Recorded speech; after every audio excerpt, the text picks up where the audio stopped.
করিয়া জঠরে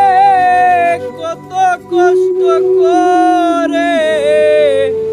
10 মাস 10 দিন পরে পেল বেদনা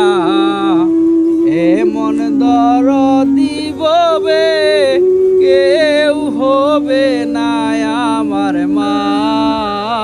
গো এমন দরদি ববে কেউ হবে না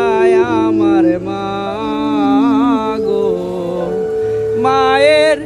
একদার দুধের দাম কাটিয়া গায়ের চাম পাপুষ বানাইলেও ঋণের সুদ হবে না এমন দরদি ববে কেউ হবে না আমার মা গো এমন দরদি ববে কেউ হবে না আমার মা